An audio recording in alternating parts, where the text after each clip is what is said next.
What's going on, guys? I'm Subtile MC, and I am the coach of the San Francisco Arcaniners. Now, this is my Week 3 match against Roger Rabbit or the Denver Bronzongs. Sorry, I just had a little bit of a brain fart right there. This match was meant to go up last week. However, there was a little bit of a mishap with my computer. I actually had the battle done. I had it recorded, and I was editing it, and I went to change the room in my house, and what basically happened was I dropped my computer on the way. I shattered its screen and it wouldn't turn on, so I had to send my computer into a shop and it had to be fixed. It took longer than expected. Then Thanksgiving happened. I just haven't had time, and I got my computer back yesterday on the 29th, which was a Saturday. So I had to catch up on my week number 4 battle as well, so I have to get that done, and then after I record this, I have to record that. So yeah. But anyways, guys, that's what happened. So this is late. I'm sorry, but I'm gonna bring it to you now, and I hope you guys are excited. So let's look at the team preview. Tommy brought a very interesting team. He brought his Celebi, he brought his Deoxys Speed, which I am very afraid of. He brought Aerodactyl. He brought his Milotic, which I did think he would bring the Snorlax over his Milotic. He also brought the Scizor, which is a problem to my team. I do have Arcanine, but if I lose my Arcanine, that could be a huge problem for me, as it does put in work. He does have the Garchomp, which is also a huge problem. My best bet to take it on is probably to burn it with Arcanine, take the Earthquake at -1, and then I can possibly heal up after that. So yeah, that's that. Is it a scary team? Yes. Do I have a good matchup against this team? In my opinion, I do. I was afraid of his Gyarados. If he had actually brought in the Gyarados and gotten to +1 or +2, that would have swept my entire team, even if I had the Arcanine. Like, I can't do anything against the Gyarados. So yeah, that's that. And looking at my team, Aegislash is making an appearance this week. It's his first appearance of the season, and we hope that he makes a very good one.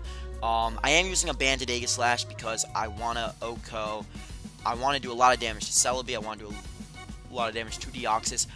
Basically, my Aegislash is my win condition because it has priority to take out all his fast Pokemon, his Garchomp, his Deoxys, his Celebi, his Aerodactyl, and it can hit hard and destroy his wall like Milotic.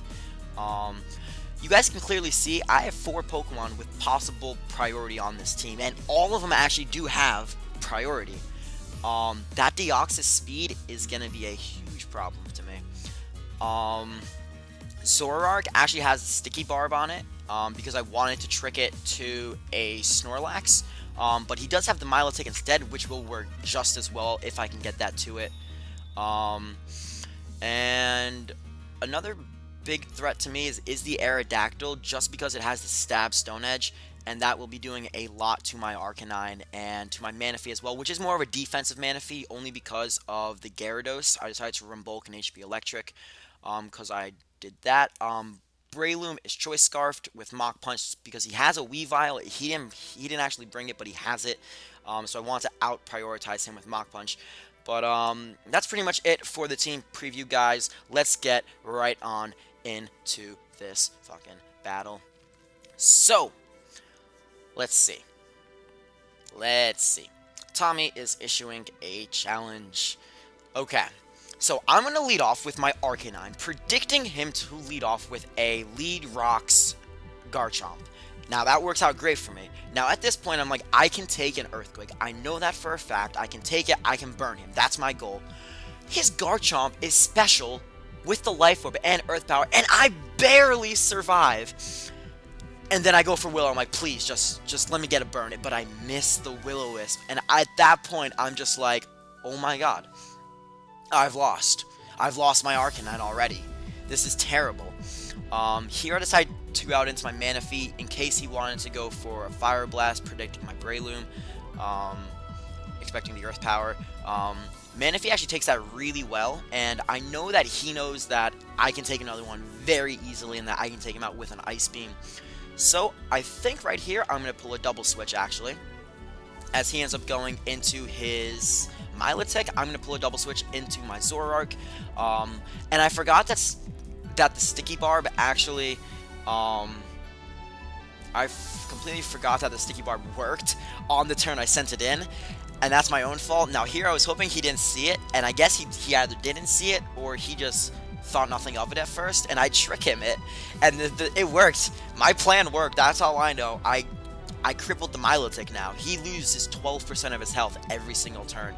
Now it's unfortunate here that he does get the burn, kind of renders my Zoroark completely useless, just because I do have the Sucker Punch, I do have the Low Kick because I expected the Snorlax, I do have the Flamethrower, but I'm not at an amount of health now to where I can take a Bullet Punch off of Scizor. So basically I'm going to sag off my Zoroark here, and I'm going to get enough damage on the Milotic to where the Sticky Barb is going to bring him down to about maybe 2/3 of his health, which is great for me.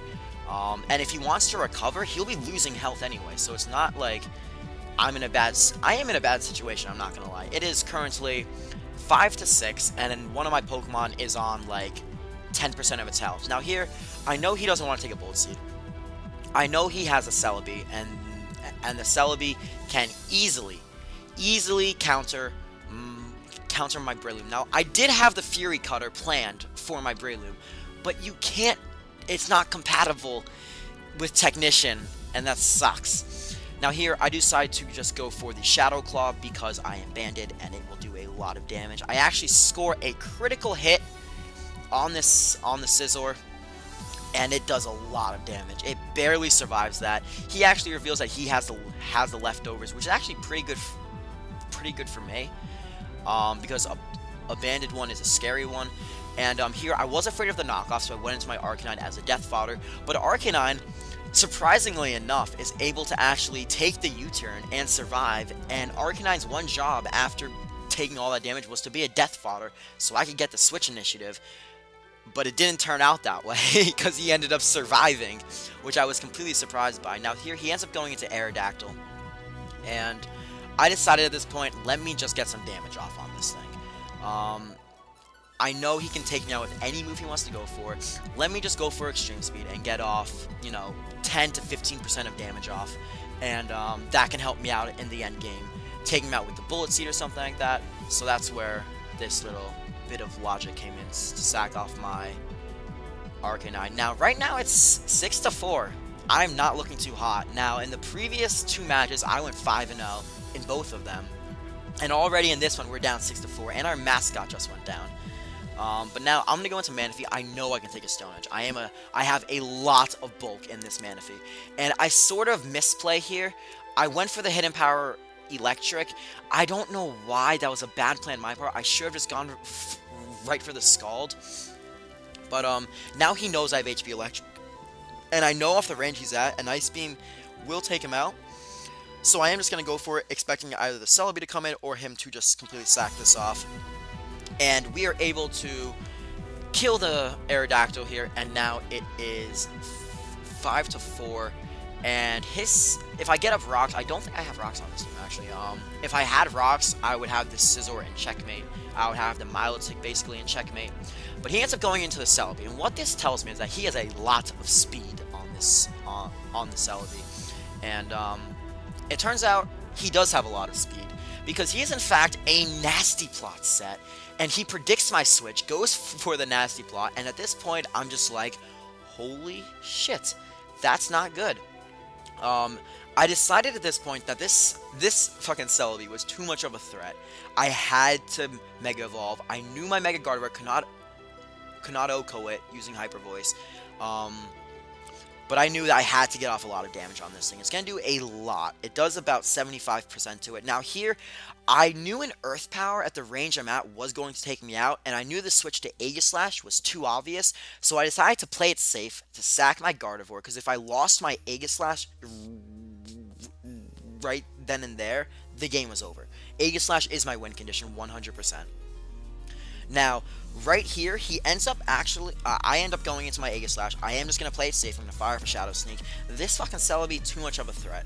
Now, because of my Choice Band, which I don't think he expected at first me to have, but obviously if I kill him with this attack, I am Choice Banded. and he goes down. And I believe right here he's just gonna end up going into his Garchomp because he knows he can take a hit and he can fire off an Earth Power or a Fire Blast. Now right here I end up going into my Breloom. I end up going into Manaphy because I didn't want to take a Fire Blast. I knew my Breloom was at completely full health, but I knew this was a special set, and having the Fire Blast on a special Garchomp is essential. And I'm just afraid if I predict the Earth Power and go into Breloom, he's gonna predict it and go for Fire Blast, and then I lose my Breloom. And my Breloom is very important to me because it's gonna OHKO the Milotic, and at the range this Garchomp is at right now, I have a chance to kill it with the Bullet Seed because I'm Scarfed. Now, this all could have been avoided. This roll right here, because this was a roll. If I got 3 Bullet Seeds, I had a chance to kill, and the 4th was a guaranteed kill. If I had actually gotten the burn on the first turn, I would have easily been able to kill him off. But in the end, it really didn't matter. It just kind of brought it. I don't know what I'm saying anymore. But he brings in the Deoxys, and I have 2 Pokemon left. I got my Aegislash, and I have my Breloom. Now he goes for the Psychic Boost on this turn, and that does nothing to my Aegislash. Now right here, I believe I'm just gonna fire off either a Shadow Claw, or I'm gonna double switch out. But I do believe I just fire off a safe Shadow Claw right now, or the Shadow Sneak. I go for Shadow Sneak instead. What this means though is that he can go into Milotic now, and he actually has a chance to burn me with the Scald. It's 2-2 right now. Milotic beats my Aegislash, possibly not if I lock myself into Shadow Claw because of the Sticky Barb. And his Deoxys beats my Breloom. However, so it's basically my Breloom can beat his Milotic, my Aegislash can beat his Deoxys, but his Deoxys can beat my Breloom, and his Milotic can beat my Aegislash. Now I don't agree with his play right there. The switch out to Breloom was too obvious, and he should have gone for Scald in my opinion. He should have tried to get the burn on my Breloom, because that means that he could have then survived this hit, even with over half amount of health. And then he could have possibly recover stalled and stalled me out. But because of the Sticky Barb, he's actually going to go down that turn, which is great for me. Now, I was not taking any chances. I knew differential mattered. I know I could have had a +2 differential this game.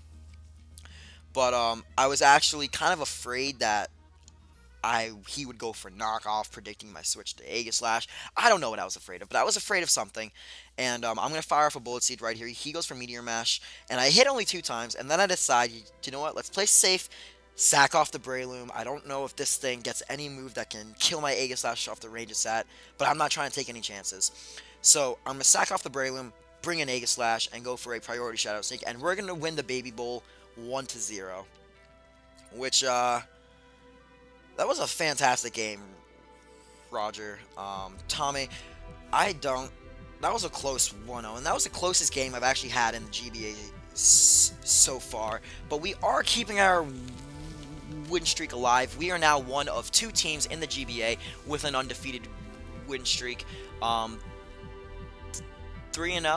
alongside the Real Morel, who is coached by the Mega Mogwai, who we play next week actually, and one of us will come out undefeated, one of us will come out with a loss, and that battle is a very exciting one, and I am so pumped for that. Tommy, it was a fantastic game. It could have gone either way. Turn 1, I thought it was over after I almost lost my Arcanine, and then I missed the Willow, and I was defeated at that point, but I was able to bring myself back into it. Taking out the Celebi was huge, and the crit on the Scizor kind of helped me out as well, in my opinion. It definitely changed the tide of the battle because he wasn't able to bring it in as much because I have so much priority on my team, and I could have killed him with anything. And yeah, okay guys, so that's gonna be it for week 3. I am gonna upload week 4 today as well. I just have to record it, edit it, all that stuff. And yeah, guys, so if you enjoyed, please comment, like, rate, and subscribe. I am Septile MC, the coach of the San Francisco Arcaniners, and the Flare Blitz train is going to continue. Peace out.